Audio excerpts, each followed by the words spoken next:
नमस्कार, आप देख रहे हैं द न्यूज पोस्ट और मैं हूं रंजना।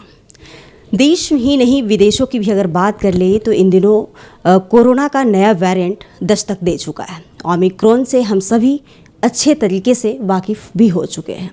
अगर बात राजधानी रांची की करें तो राजधानी रांची में 2 दिनों में एक दिन 25 केस और एक दिन 13 केसेस यही बयां कर रहा है कि संक्रमण का जो दस्तक है नए वेरिएंट्स का उसका भी झारखंड में ज़रूर हो गया है। कहीं ना कहीं प्रशासनिक चूक कह लें या जांच रेलवे स्टेशन पर हो, बस स्टैंड पर हो, एयरपोर्ट पर हो या सार्वजनिक स्थल में हो, वो नहीं हो पा रही है।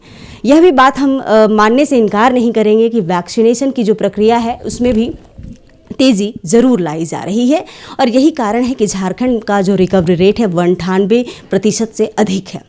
मेरे साथ इस वक्त बात करने के लिए जाने माने विशेषज्ञ डॉक्टर अत्री हैं और डॉक्टर गंगोपाध्याय अत्री से हम विशेष ओमिक्रॉन पर बात करेंगे और क्या ओमिक्रॉन का दस्तक अगर झारखंड में होता है तो इसके लिए विशेष उपाय, इससे बचाव के लिए विशेष उपाय, कैसे हम जैसे पिछले 8-9 महीने से नए रूटीन में ढलना शुरू कर दिए थे इस महामारी के बाद, लेकिन कहीं ना कहीं हम सभी लापरवाह ज़रूर हो गए हैं। डॉक्टर अत्री, आपका द न्यूज पोस्ट में बहुत स्वागत है।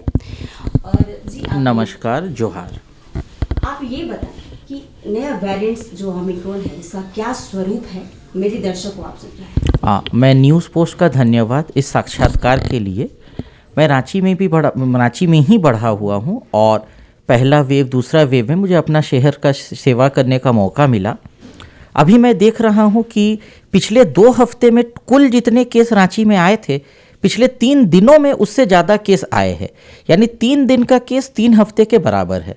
उसका मतलब ये वायरस फिर से फैल रहा है। अभी तक हमारे राज्य में ओमिक्रॉन की पुष्टि यानी जीन सीक्वेंसिंग का साधन नहीं है, जिसके लिए पड़ोसी राज्य जाते हैं। तो अभी तक हम नहीं बोल सकते कि ये 3 दिन में जो केस आए हैं ये ओमिक्रॉन है या पुराना वाला ही कोरोना डेल्टा वेरिएंट है।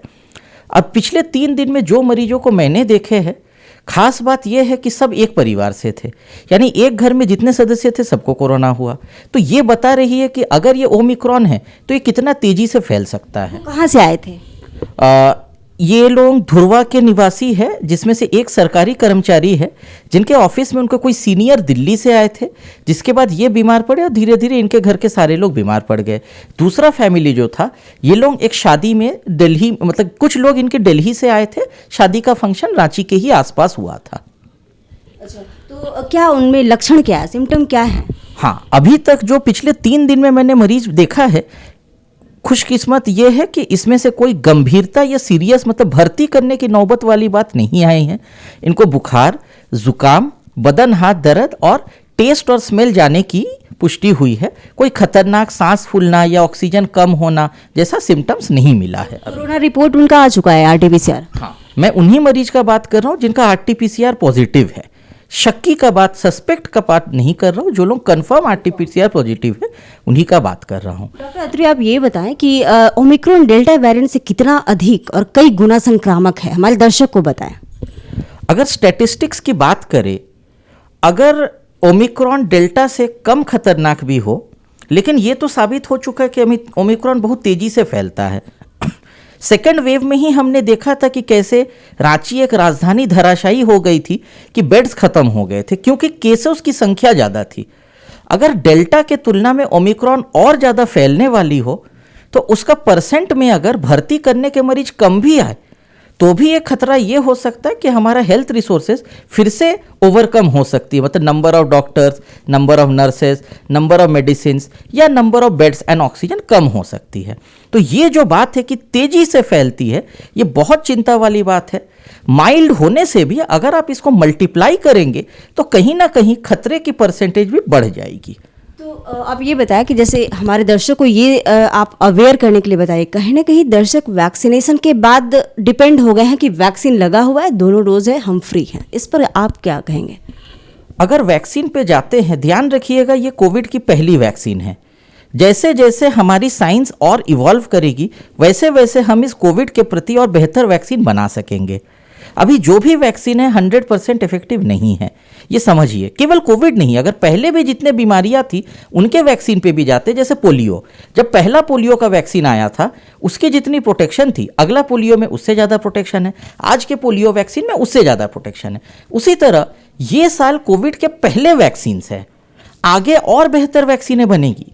तो जब तक और बेहतर वैक्सीन नहीं आती है, तो अगर कोई व्यक्ति ये समझे कि मुझे 2 खुराक वैक्सीन के लग चुके हैं तो मैं सुरक्षित, तो ये गलत है। क्योंकि पिछले 3 दिन में जो कोविड केसेस मैंने देखे हैं उसमें 7 लोग ऐसे थे जिनके दोनों खुराक वैक्सीन की लग चुकी थी। तो ओमिक्रॉन का बच्चों पर क्या प्रभाव पड़ेगा? अभी तक राहत की बात यह है कि जो बच्चों को मैंने देखे हैं उनमें उतना ज़्यादा सिम्टम नहीं था, क्योंकि देखिए अभी स्कूल्स खुल रहे हैं और 2 साल तक अब स्कूल्स बंद नहीं रख सकते, क्योंकि बच्चे हमारी अगली पीढ़ी है और उनकी शिक्षा उतनी ही ज़रूरी है जितना हमारा रोज़मर्रा ज़रूरी हो। तो अच्छी बात यह है कि अभी तक बच्चों में कोई घातक या गंभीरता के रिपोर्ट नहीं आए हैं, केवल हमारे रांची में नहीं, देश भर में भी नहीं आए हैं। जैसे कि अभी हमारे देश में बूस्टर डोज की बात चल रही हो नहीं पाया है, तो इस पर क्या कहेंगे? रणदीप गुलेरिया एम्स डायरेक्टर ने कहा है कि अभी बातचीत चल रही है, लेकिन क्या लगता है बूस्टर डोज के बाद ओमिक्रॉन से बचाव संभव है? क्या वो तांडव नहीं होगा जो दूसरी लहर में हुआ था, हम सभी ने देखा है? किसी भी वैक्सीन में एक समय के बाद दूसरी बूस्टर की बात आती है, ये केवल कोविड नहीं, जो पहले की बीमारियां था उसमें भी ये होता है। तो अगर आपका देश का मैक्सिमम हिस्सा वैक्सीनेटेड हो चुका है, तो फिर से एक बार जो फ्रंट लाइन वर्कर हो, जैसे पुलिस वाले हो गए, ये सामान पहुंचाने वाले, खाद्य पहुंचाने वाले लोग हो गए, डॉक्टर, नर्स, अस्पताल के कर्मचारी हो गए, इन सबको अब बूस्टर कार्यक्रम के तहत देना शुरू करना पड़ेगा। क्योंकि अगर एक वेव आता है तो आपको चाहिए होगा कि आपके सुरक्षा कर्मचारी और आपके स्वास्थ्य कर्मचारी उस समय मौजूद रहे और काम कर सके।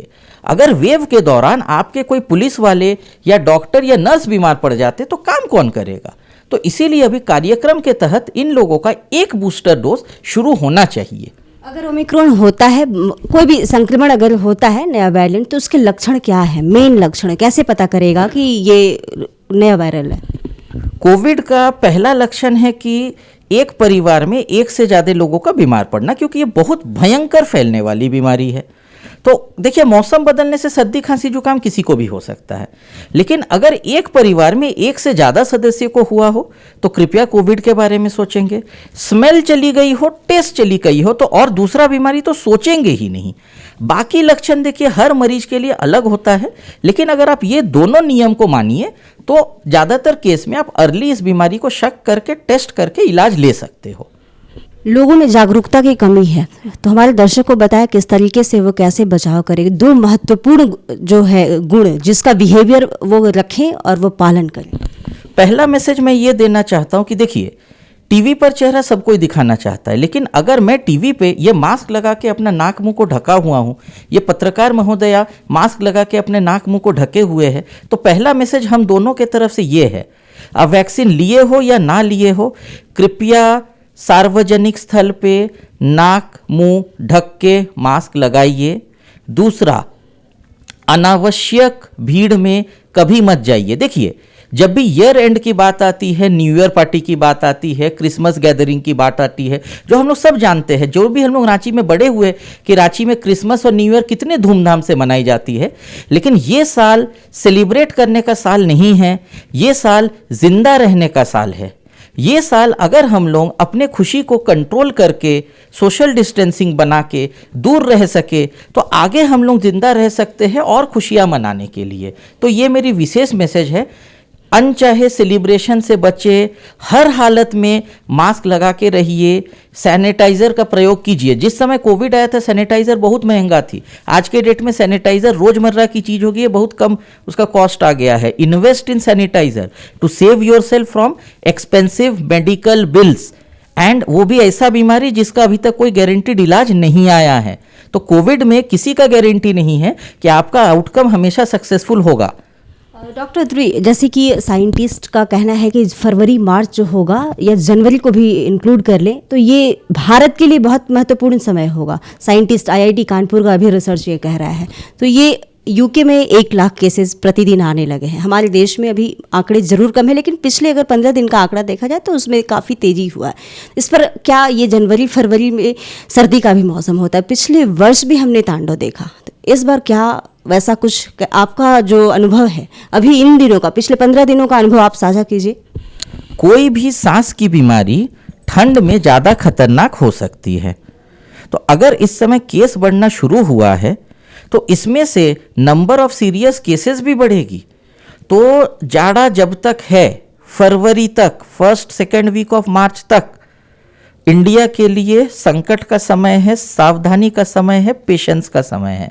अगर हम लोग ये जाड़ा अपने रेस्पॉन्सिबल बिहेवियर से पार कर लेते हैं तो बहुत हद तक खतरा टल जाएगा। उसका कारण क्या है? वेव जिस समय शुरू होता है कुछ दिन में वो वेव थम जाता है। जैसे इंडिया में जो पहला लॉकडाउन आया था, इसके कारण हम लोग यूरोप और अमेरिका वाले हाहाकार से बच गए थे कि जब इंडिया में पहला वेव आया था उतना भयानक नहीं था। लेकिन वैक्सीन आते ही सब लोगों के मन में थोड़ी फॉल्स सेंस ऑफ सिक्योरिटी आ गई थी, जिसका नतीजा हम सबको भुगतना पड़ा सेकेंड वेव में। लेकिन यह भी आप लोगों को देखा कि सेकेंड वेव कितना तेजी से खत्म हो गया।